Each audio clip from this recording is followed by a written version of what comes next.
La cruz se ha vuelto últimamente un símbolo del cristianismo y la encontramos en diferentes lugares hoy en día.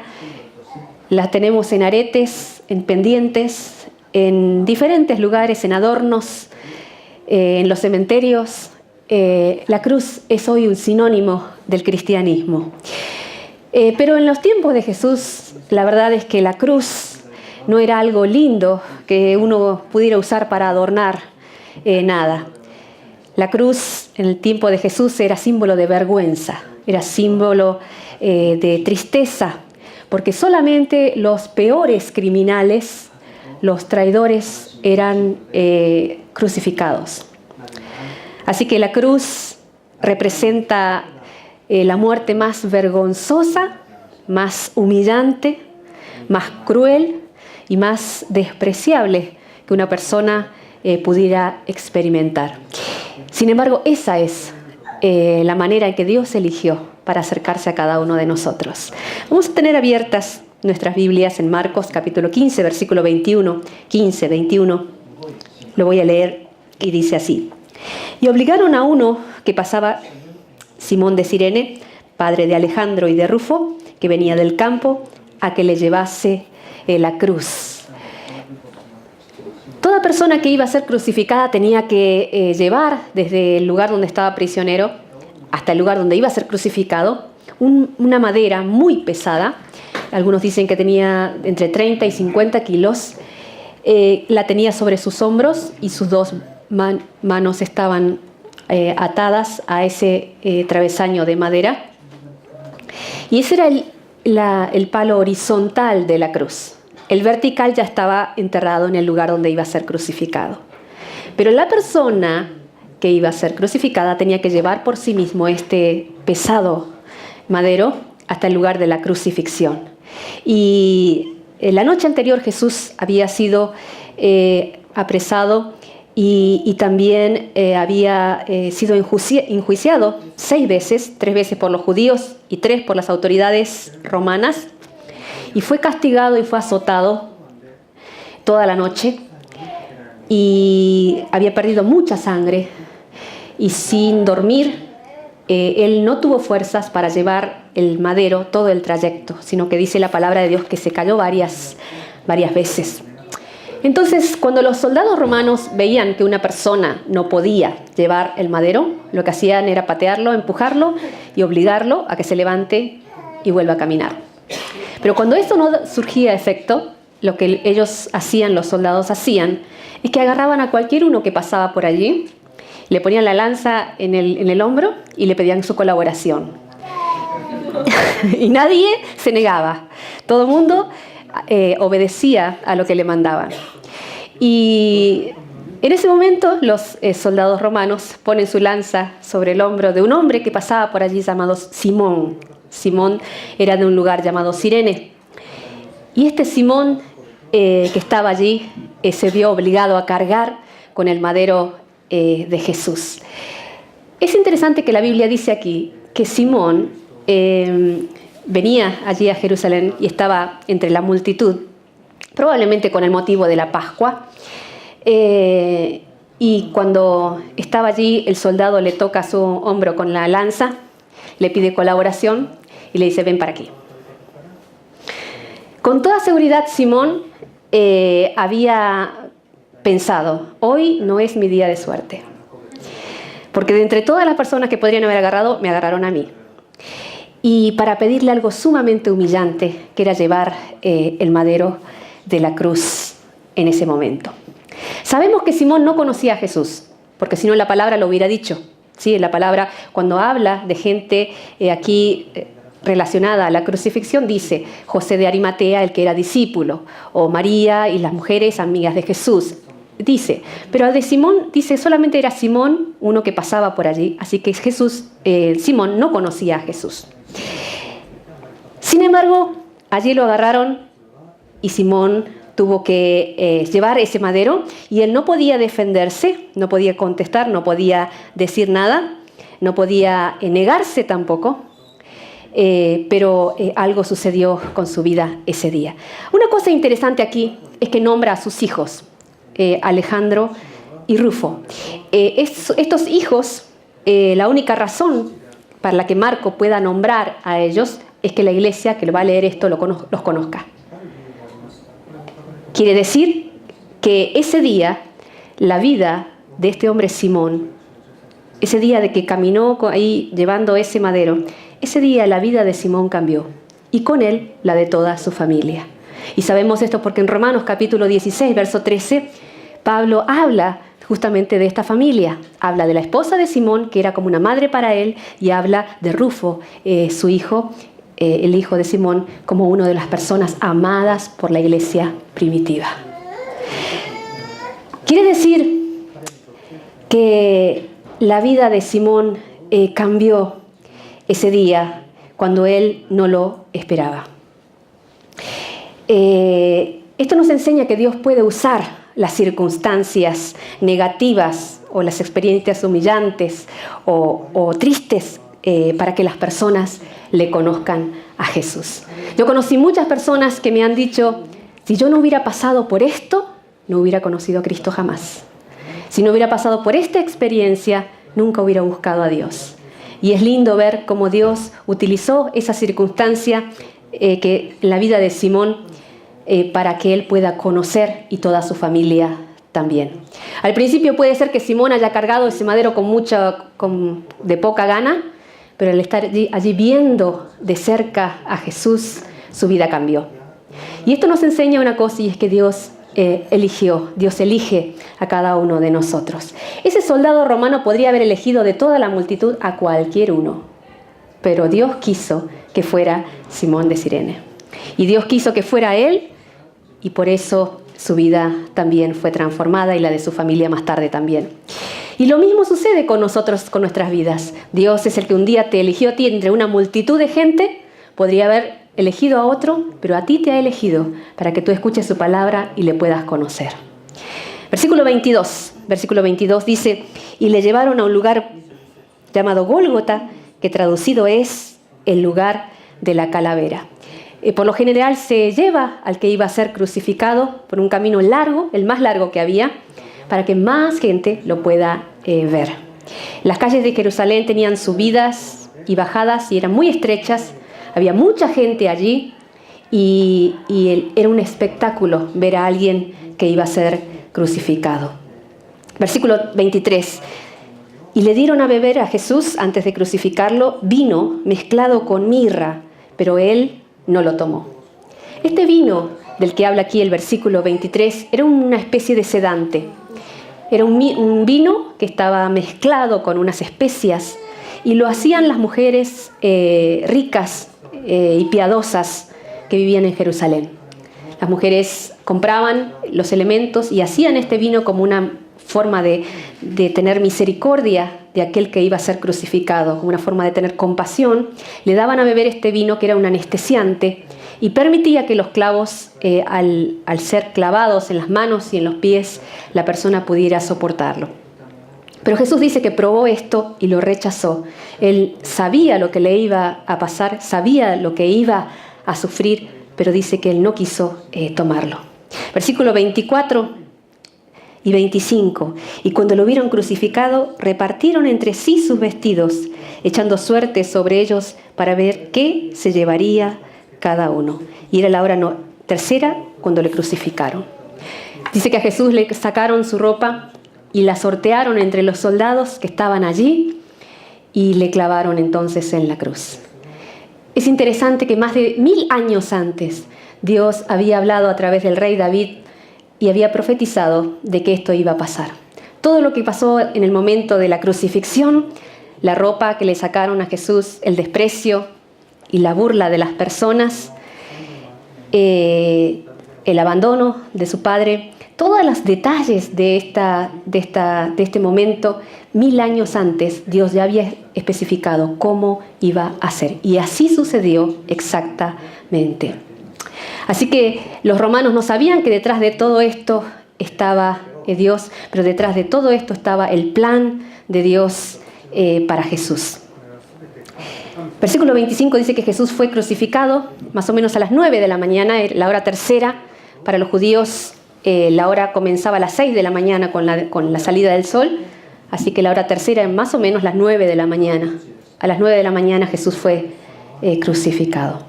Versículo 26 al 28 dice que el título escrito en su causa era El Rey de los Judíos. Y crucificaron también con él a 2 ladrones, uno a derecha y otro a su izquierda. Y se cumplió la escritura que dice, y fue contado entre los pecadores.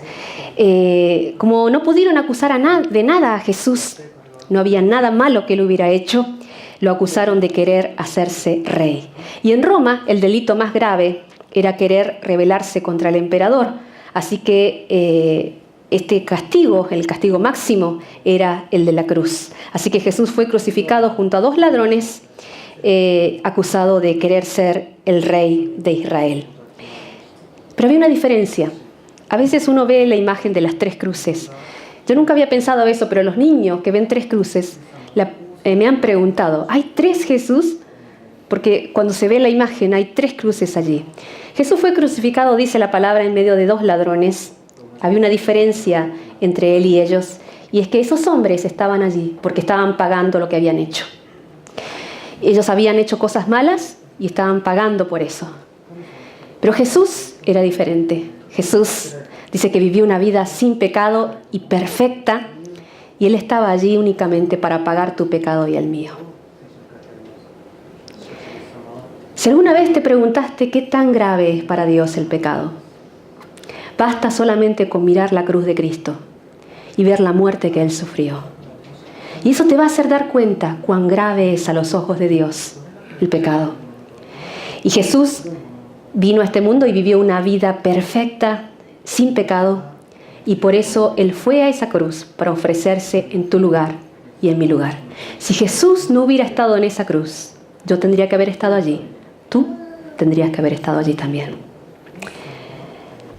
Versículo 29 hasta el 32 dice: y los que pasaban le injuriaban, meneando la cabeza y diciendo: va, tú que derribas el templo de Dios y en 3 días lo reedificas, sálvate a ti mismo y desciende de la cruz.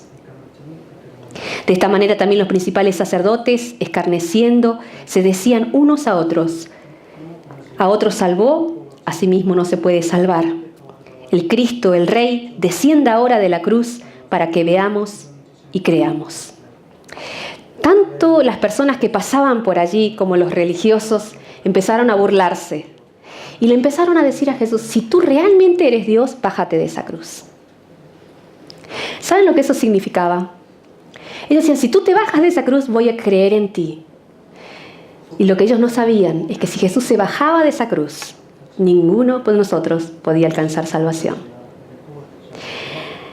Jesús tenía poder para orar. Con solamente pedir al Padre, un ejército de ángeles podía venir en su ayuda. Pero si Él se bajaba de esa cruz, no había esperanza para nosotros.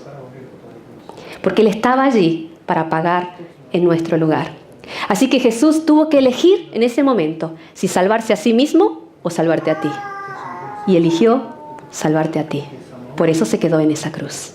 La gente no entendía esto y decía: si tú eres Dios, bájate y te vamos a creer. No sabían lo que estaban diciendo. Hay una vez un hombre que contaba que fue un hombre cristiano que pisó la luna. Cuando volvió, tuvo una rueda de prensa.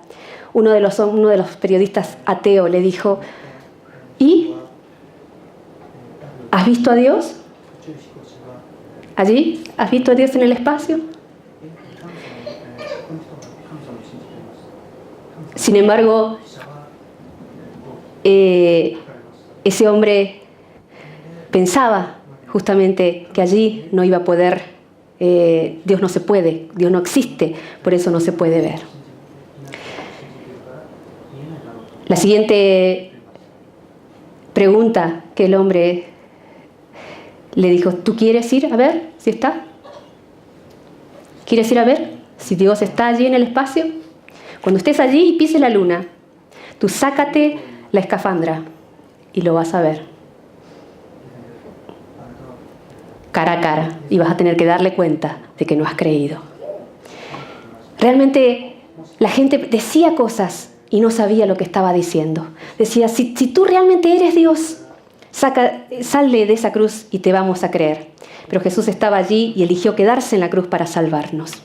Hay personas que dicen a Dios, si tú haces esto o aquello, yo voy a creer en ti. Pero mi pregunta es, ¿qué más tiene que hacer el Señor Jesús para que tú le creas? ¿Qué más tiene que hacer Jesús que no haya hecho en la cruz para que una persona le crea? Estos hombres no entendían que el Señor estaba allí ocupando su lugar. Versículo 33 y 34 dice así: y cuando vino la hora sexta, hubo tinieblas sobre toda la tierra hasta la hora novena. Y la hora novena, Jesús clamó a gran voz diciendo, Eloi, Eloi, lama sabactani, que traducido es, Dios mío, ¿por qué me has desamparado? A las 12 del mediodía se puso todo oscuro y dice que a las 3 de la tarde Jesús dio un grito y dijo, Dios mío, ¿por qué me has desamparado? La Biblia dice que Dios es santo y Dios no puede estar mirando, contemplando el pecado. Y cuando Jesús estaba en la cruz cargando con cada uno de nuestros pecados, dice que Dios escondió su rostro de él. Por primera vez desde toda la eternidad, Jesús fue separado de Dios. Él desde toda la eternidad habían sido uno con Dios. Y en ese momento que Jesús cargaba tu pecado y el mío, Dios apartó su rostro para no ver. Y por eso el clamor de Jesús, ¿por qué? ¿Por qué me has abandonado? Porque Jesús, si bien sufrió los clavos, subió los azotes, subió la tortura, lo más triste para él fue que su propio Padre le abandonó allí en la cruz. ¿Y todo por qué? Porque Jesús estaba cargando tu pecado y el mío. Ahora la Biblia dice en Gálatas 3:13 que es maldito el hombre que es colgado en un madero. Es maldita la persona que cuelga de una cruz. Así que en la cruz Dios no solo abandonó a Jesús, su Hijo, por amor a nosotros, sino que Dios le dijo a su propio Hijo, maldito seas. Y Jesús fue abandonado y fue maldito por Dios cuando cargó con los pecados de todos nosotros. Por eso Jesús clamó, ¿por qué me has abandonado? Versículo 35 hasta el 37. Y algunos que estaban allí decían, mira, llama a Elías. Y corrió uno y empapando su esponja en vinagre, poniendo en una caña le dio a beber, diciendo, dejad, veamos si viene Elías a bajarle. Mas Jesús, dando una gran voz, expiró. Esta palabra expiró quiere decir que Jesús entregó su vida. La mayoría de la gente que era crucificada podía durar días y hasta semanas colgado en una cruz, porque era una muerte muy lenta y una tortura. Pero todos se sorprendieron de que Jesús solamente 6 horas duró allí en la cruz y él murió. Y que esta palabra expiró quiere decir que entregó voluntariamente su vida en ese momento. Y en el Evangelio de Juan dice que antes de hacerlo, él gritó, consumado es. Consumado es. En griego esta palabra quiere decir telestai, que significa cancelado. Es una palabra que se usa en contaduría. Cuando alguien tiene una deuda y la está pagando por cuotas y finalmente paga la cuota final y ya queda libre de toda deuda, te dan un recibo y en ese momento le daban un recibo que decía telestai, cancelado. Estás libre de la deuda. Y cuando Jesús murió en la cruz, miró al cielo y dijo, está cancelado. La deuda de cada uno está cancelada y ya no hay más deuda para con Dios. Y nosotros nacimos en una tremenda deuda para con Dios. Nacimos, desde el momento en que nacimos en un estado de deuda para con Dios a causa de nuestro pecado. Pero Jesús, cuando murió en la cruz, Él dijo, ya está cancelado. Él pagó el precio que tú y yo merecíamos para tener la vida eterna. No más sacrificios, no más procesiones, no más Señor de los milagros, no más penitencia, no más buenas obras. Ya no hace falta que tú hagas nada para ganarte la salvación, porque todo ya fue cancelado por Jesús en la cruz. Y por eso Jesús dice, está cancelado, y dice, Él murió. 38 y 39 dice, entonces el velo del templo se rasgó en dos de arriba abajo, y el centurión que estaba frente a él, viendo que después de clamar había expirado, dijo, verdaderamente este hombre era el Hijo de Dios. El templo de Jerusalén estaba allí y tenía una gran cortina, y esa cortina medía más o menos 18 metros de largo y era bien alta, y separaba el lugar donde estaba la presencia de Dios, y nadie podía entrar allí. Solamente una persona podía entrar, y era el sumo sacerdote, y una vez al año. Pero el común de la gente no podía entrar a la presencia de Dios. Pero cuando Jesús dijo, consumado es, cancelado es, allí dice que el velo se partió en Dios y se abrió. Eso significa que a partir de Jesús el acceso a Dios está libre. Cualquier uno que quiera acercarse a Dios a través de Cristo puede hacerlo. Ya no más sacerdotes, no más intermediarios, no más personas que tienen que interceder por ti. Jesús lo hizo todo. Tú puedes acercarte a Él, orar a Él, creer en Él y Dios te recibe. Y ya está hecho. ¿Qué más tiene que hacer el Señor Jesús para que la gente le crea? ¿Qué más puede hacer para demostrar su amor por nosotros? Algunas personas son como Simón de Cirene. Cuando menos se lo esperaban, en un día como cualquier otro, Dios puso una circunstancia en sus vidas que les hace descubrir quién es Jesús. Y Dios te elige en medio de la multitud y aquí estás. Y un día puedes entender que Dios te amaba cuando tú no le estabas buscando. Algunas personas son como la multitud que pasaba y que se burlaba y le decía, si tú bajas de esa cruz, yo voy a creer en ti.